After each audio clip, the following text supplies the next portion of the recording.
ولایت نیوز میں آپ کا خیر مقدم ہے۔ نظر ڈالیں گے آج کی اہم سرخیوں پر۔ ایران اور انڈونیشیا کے درمیان کئی معاہدوں پر دستخط، باہمی معاملات سے ڈالر کی چھٹی۔ پاکستان کی فوجی عدالتوں میں عام شہریوں پر مقدمے، سب جانتے ہوئے بھی تماشائی بنی سیاسی جماعتیں۔ سعودی حکومت کا اعلان، 4 جون کے بعد عمرہ پرمٹ جاری نہیں ہوں گے۔ امریکی محکمہ دفاع کے باہر دھماکے کی جعلی تصویریں، کئی میڈیا چینلز نے بریکنگ نیوز چلائی۔ ایران نے سعودی عرب میں اپنا سفیر مقرر کیا۔ گیان واپی کیس میں بنارس کی عدالت کا بڑا فیصلہ، اب تمام مقدمات کی سماعت ایک ساتھ۔ مودی سے ڈگری مانگ کر پھنسے کیجریوال، 25,000 جرمانے کے بعد اب عدالت نے حاضری کا حکم سنایا۔ روس پر ہندوستان کے موقف کا آسٹریلیا سے رشتوں پر نہیں ہوگا کوئی اثر۔ میانمار میں سمندری طوفان سے اموات کی تعداد 145 تک جا پہنچی۔ عراق میں دہشت گرد تنظیموں کے خلاف ملٹری آپریشن کر سکتا ہے ایران، بغداد کے قومی سلامتی مشیر جائیں گے تہران۔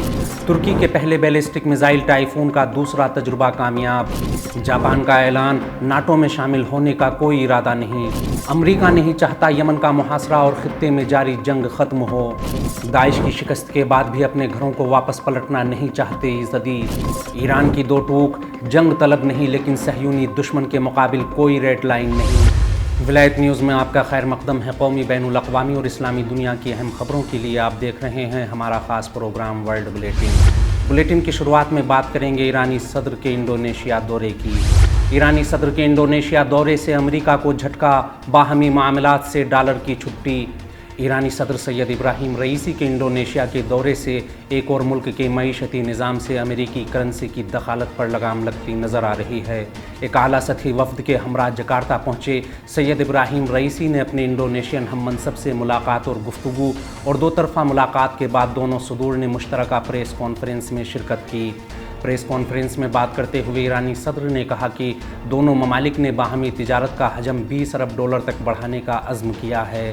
انہوں نے باضابطہ اعلان کیا کہ لین دین کے اس سلسلے میں ڈالر کی کوئی جگہ نہیں ہوگی، یہ تمام معاملات مقامی زر مبادلہ میں انجام پائیں گے۔ صدر رئیسی نے کہا کہ شدید دباؤ اور ظالمانہ پابندیوں کے باوجود بھی اسلامی جمہوریہ ایران نے اپنے نوجوان ماہرین کے بلبوتے پر سائنس و ٹیکنالوجی اور معاشی ترقی کے میدان میں شاندار ترقی کی، اور عالمی سامراجی پابندیاں اور دھمکیاں اس ترقی کو روکنے میں ناکام رہیں۔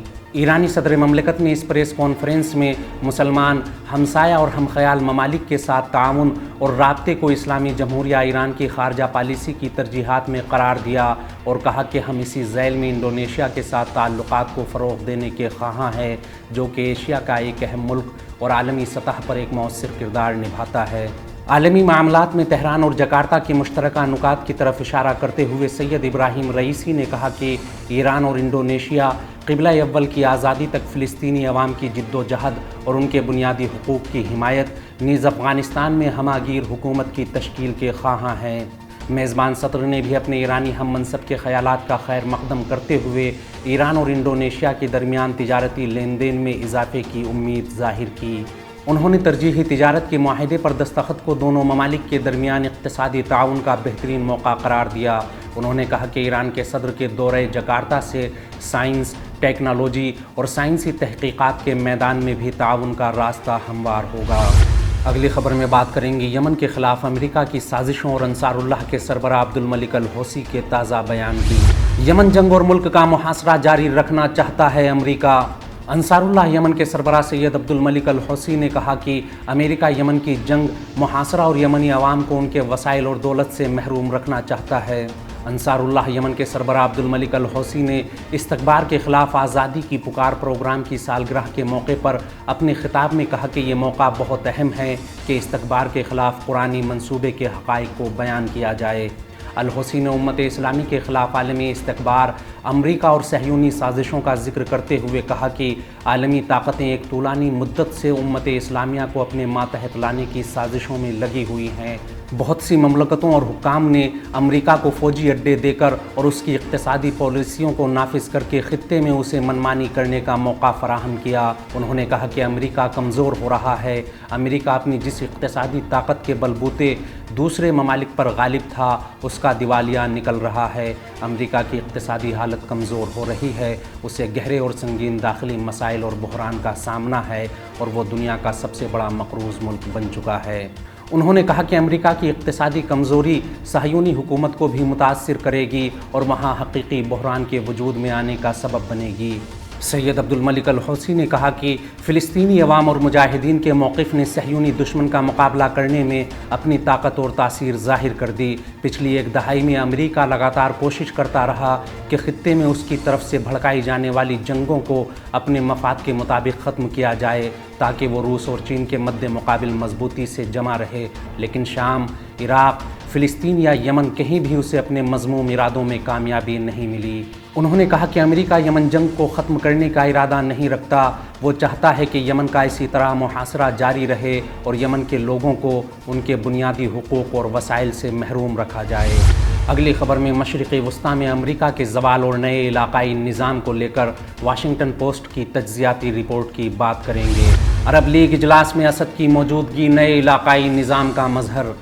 امریکہ کے مشہور زمانہ اخبار واشنگٹن پوسٹ نے امریکہ اور اس کے حامی ممالک کی پرزور مخالفت اور تمام کوششوں کے باوجود بھی عرب لیگ میں شام کی واپسی اور سربراہ اجلاس میں شامی صدر بشار اسد کی موجودگی کو ایک نئے علاقائی نظام کا مظہر بتایا ہے۔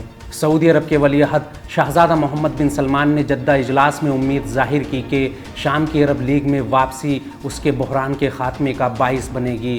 حالانکہ مغربی دنیا کے اشاروں پر ناچ رہے یوکرین کے صدر زیلنسکی نے بھی سعودی عرب کے جدہ شہر میں ہوئے عرب سربراہ اجلاس میں شرکت کے دوران اپنے ملک کے لیے حمایت حاصل کرنے کی کوشش کی، جبکہ مشرق وسطی کے رہنماؤں کے لیے یوکرین جنگ کا ایک اہم نتیجہ یہ تھا کہ غیر یقینی کے دور میں انہیں مزید استحکام کی ضرورت ہے۔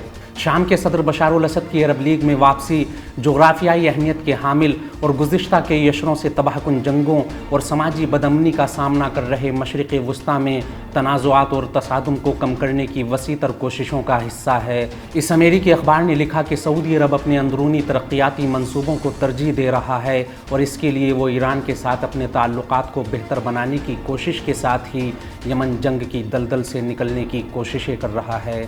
واشنگٹن پوسٹ نے عرب ممالک کی دمشق کے ساتھ سیاسی تعلقات کی بحالی کے حوالے سے امریکی حکام اور مغربی سفارتکاروں کی احتیاط کی طرف بھی توجہ دلائی اور لکھا، ایک ایسے وقت میں جب اردن، الجزائر اور متحدہ عرب امارات جیسے ممالک شام کے خلاف پابندیاں کم کرنا چاہتے ہیں، امریکی کانگریس کے ممبران شامی حکومت کے خلاف قوانین کا ایک نیا دور پاس کرنے کی کوششیں کر رہے ہیں اور واشنگٹن اور دمشق حکومت کے درمیان تعلقات کو معمول پر آنے سے روک رہے ہیں۔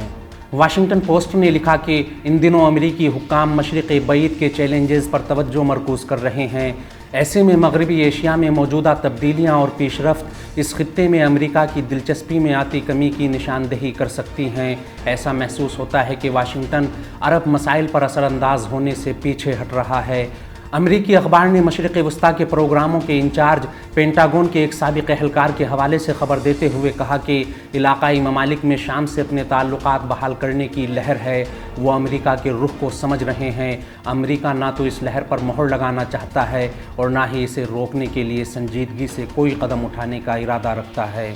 واشنگٹن پوسٹ نے لکھا کہ عرب ممالک کے درمیان شام کی باوقار واپسی نے امریکی مداخلتوں سے دور مغربی ایشیائی خطے کے لیے ایک نئے نظام کے قیام کو ظاہر کر دیا ہے۔